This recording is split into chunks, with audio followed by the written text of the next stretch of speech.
Hello मेरे प्यारे बच्चों, कैसे हैं आप सभी। आई होप सभी लोग अच्छे होंगे। तो चलिए आज की इस वीडियो में हम बात करते हैं विद्युत के बारे में। तो विद्युत आवेश हमने पढ़ा है और क्या आपने प्रैक्टिकल करके देखा, जो मैंने आपको बताया था कि स्केल लेकर के कागज़ के टुकड़े के ऊपर आपको बालों में रगड़ के फिर कागज़ के ऊपर रखना है, आपको देखना है कि होता है कि नहीं, तो उसको ट्राई ज़रूर करना। चलिए आज की इस वीडियो में हम क्या पढ़ने वाले हैं, विद्युत ऊर्जा के स्रोत पढ़ेंगे। विद्युत विभव क्या होता है, विद्युत धारा क्या होती है। तो इस वीडियो में हम पढ़ने वाले हैं विद्युत धारा, विद्युत विभव क्या होता है, उसका मात्रक क्या होता है, धारा कैसे प्रवाहित होती है, तो सब के बारे में पढ़ते हैं। चलिए वीडियो को स्टार्ट करते हैं।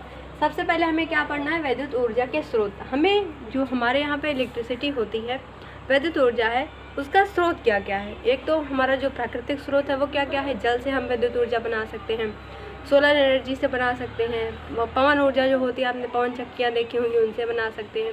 उसके अलावा और क्या क्या होती है, यांत्रिक ऊर्जा होती है, ऊष्मीय ऊर्जा होती है, रासायनिक ऊर्जा होती है। तो देखिए, लिखिए, हेडिंग डाल दीजिए आप, विद्युत ऊर्जा के स्रोत। उसमें पहला लिखिए, उसमें नीचे लिखिएगा विद्युत ऊर्जा के निम्नलिखित स्रोत हैं। पहला नंबर सौर ऊर्जा, दूसरा नंबर जल ऊर्जा, तीसरा नंबर क्या है, पवन ऊर्जा, चौथा नाभिकीय ऊर्जा, पांचवा है रासायनिक ऊर्जा, छठवां है यांत्रिक ऊर्जा, सातवां क्या है, ऊष्मीय ऊर्जा। ठीक है बच्चों, ये आपको इतना पढ़ना है। अब उसके आगे हेडिंग डाल दीजिए विद्युत विभव, या फिर आप क्वेश्चन लिखिए, विद्युत विभव की परिभाषा दीजिए तथा विद्युत विभव को विस्तार से समझाइए। तो क्वेश्चन के बाद हेडिंग डालेंगे आप विद्युत विभव। उसमें लिखिए, यदि Q कूलाम आवेश को अनंत से किसी बिंदु तक ले जाने में W जूल कार्य किया जाए तो उस बिंदु का क्या होता है, विद्युत विभव V बराबर W/Q होता है। इसी को क्या कहते हैं, विद्युत विभव कहते हैं। उसके बाद लिखेंगे V बराबर W/Q जूल प्रति कूलाम। उसके बाद आगे लिखिए, या फिर वोल्ट। ठीक है, जूल प्रति कूलाम को ही क्या कहते हैं बच्चों, वोल्ट कहते हैं। उसके बाद देखिए, लिखिए, विद्युत जो विभव होता है उसका मात्रक क्या होता है, वोल्ट होता है। आपसे कई बार ये किसमें पूछा जाता है, जो आपसे बहुविकल्पीय प्रश्न होता है वहाँ पर आपसे पूछ लिया जाता है कि जो विद्युत विभव होता है उसका जो मात्रक होता है वो क्या होता है। तो आपको वहाँ पे बताना होता है क्या है, विद्युत विभव का मात्रक वोल्ट। एक बार फिर से समझेंगे, यदि Q कूलाम आवेश को, ध्यान से सुनिएगा, यदि Q कूलाम आवेश को अनंत से किसी बिंदु तक ले जाने में W कार्य किया जाए तो उस बिंदु का विद्युत विभव क्या होगा, V बराबर W/Q। मतलब W ये जो लिखा है वो क्या है, कार्य है, कार्य का मात्रक क्या होता है, जूल, और ये नीचे क्या है, कूलाम। तो विभव का मात्रक क्या होता है, वोल्ट। जूल प्रति कूलाम को ही क्या बोलते हैं, वोल्ट कहते हैं। तो लिखेंगे कि विद्युत जो विभव है उसका मात्रक होता है वोल्ट। अब आगे हेडिंग डालिए विद्युत धारा, चाहे आप क्वेश्चन लिख लीजिए विद्युत धारा किसे कहते हैं। ठीक है, और उसके नीचे क्या डालेंगे आप, हेडिंग विद्युत धारा। क्या होती है विद्युत धारा, किसी चालक में 1 सेकंड में जितना आवेश प्रवाहित होता है। आवेश आपने पढ़ा क्या होता है, देखो मैं आपको क्यों इसे एक दूसरे से रिलेट करके बता रही हूँ। अब जैसे आपके सिलेबस में विद्युत आवेश नहीं है, मतलब सिलेबस में मेंशन नहीं किया गया कि विद्युत आवेश आपको पढ़ना है, लेकिन वहाँ पे विद्युत धारा आपको मेंशन करके रखा है। अब इसमें क्या बीच में आया, विद्युत आवेश। जब आप विद्युत आवेश पढ़े ही नहीं रहोगे तो विद्युत धारा कैसे समझोगे, नहीं समझ आएगा। तो भले ही सिलेबस में वो चीज़ ना हो, आपको क्वेश्चन आंसर नहीं करना है, लेकिन चीज़ें समझनी पड़ेंगी आपको। बिना चीज़ें समझे आपको नहीं आएगा आंसर। चलिए दोस्तों देखिए, विद्युत धारा क्या होता है, किसी चालक में 1 सेकंड में जितना आवेश प्रवाहित होता है उसे चालक की क्या कहते हैं, विद्युत धारा कहते हैं। तो विद्युत धारा का जो फॉर्मूला है यहाँ पे ऊपर देखिएगा, I बराबर Q/T, और इसका जो मात्रक होता है वो क्या होता है बच्चों, एम्पीयर। विद्युत धारा का मात्रक क्या होता है, एम्पीयर। ठीक है, लिख लीजिए नीचे लाइन बना के कि विद्युत धारा का मात्रक क्या होता है, एम्पीयर। आप सूत्र लिख लीजिए, I बराबर Q/T। कई बार ये सूत्र ही जो है आपसे बहुविकल्पीय प्रश्न में पूछा जाता है। जैसे मान लो यहाँ पे मैं लिख के बता दूँ, I बराबर क्या होता है, Q/T, तो वहाँ पे कई बार फॉर्मूले में इसको चेंज कर देगा, Q बराबर दे देगा IT होता है। ठीक है, T बराबर दे देगा तो Q/I हो जाएगा। ऐसे इसको सूत्र को अच्छे से प्रैक्टिस कर लो। ठीक है, क्योंकि इस पर सवाल बनता है और सीधा सीधा नहीं बनता, घुमा के पूछा जाता है। जैसे I बराबर Q/T है तो आपसे पूछ लेगा Q बराबर क्या होता है, तो क्या होता है, Q बराबर IT हो जाएगा। अब नीचे एक करोगे, यहाँ पे क्रॉस मल्टीप्लाई करके आप अपना आंसर निकाल सकते हो। ठीक है, ऐसे कर लेना। जैसे यहाँ पे पूछ ले कि T बराबर क्या होता है, तो T यहाँ से देखो, T बराबर करोगे तो I इसके बटे में आ जाएगा, तो Q/I हो जाएगा। ठीक है, तो कैसे भी आपसे पूछा जा सकता है, हर तरीके से आप प्रिपेयर रहिए। अगली हेडिंग डाले विभवांतर। इससे पहले जो यहाँ पे लिखा गया था आप नोट कर लिया ना, तो अगर नोट नहीं किया तो उस वीडियो को पीछे करके नोट कर लो।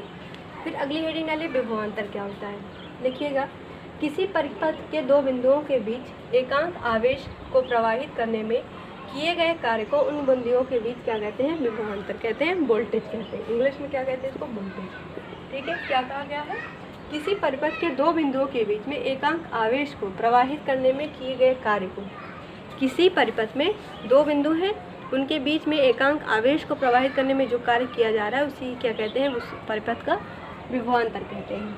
ठीक है, और उसके नीचे भी ब्लैक पेंसिल लाइन बना कर लिखिए ना, यदि किसी चालक में दो बिंदुओं के बीच एक कूलाम्ब आवेश को स्थानांतरित करने में 1 जूल कार्य करना पड़े तो उन बिंदुओं के बीच विभवांतर क्या होगा, 1 वोल्ट होगा। ठीक है बच्चों, ये लिख लीजिए।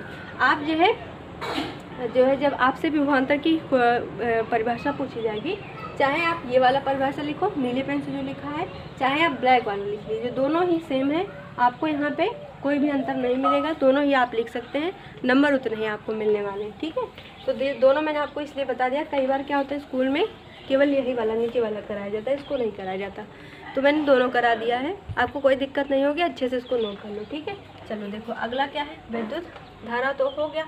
अब लिखना है हमें विद्युत धारा तथा विभवांतर, जो हमने पढ़ा विभवांतर उसमें संबंध।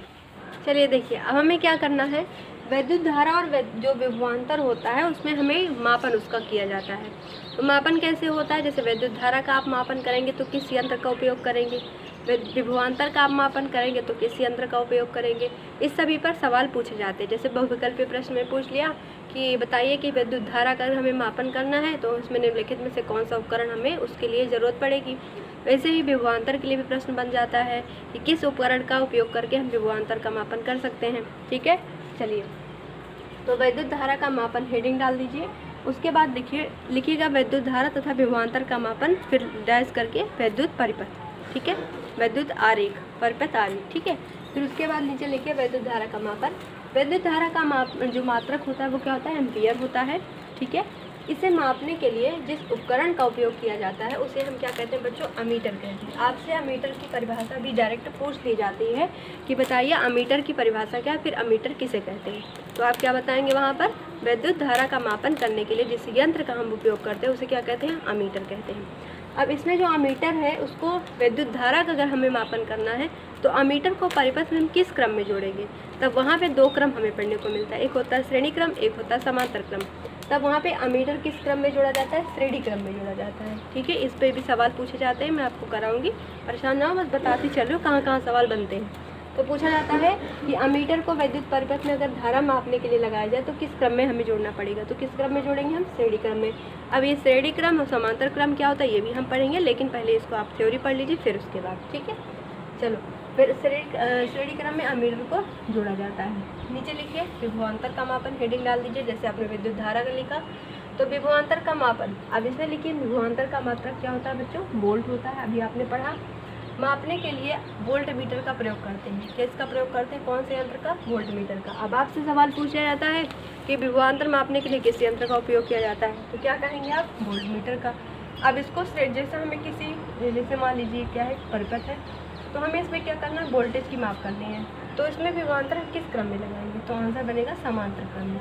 अब समांतर क्रम और श्रेणी क्रम ये दोनों हमें नहीं समझ में आया तो ये हम समझेंगे लेकिन अगले वीडियो में। ठीक है बच्चों, वीडियो को हम यहीं पर एंड करते हैं, मिलेंगे अगले वीडियो में जिसमें हम इसको पढ़ेंगे और उसके साथ साथ अगली जो थ्योरीज है उसको भी साथ साथ में हम पढ़ेंगे। ठीक है बच्चों, तब मिलते हैं अगले वीडियो में, तब तक के लिए थैंक यू। वीडियो को आप ज़रूर शेयर करें, तब तक के लिए बाय बाय।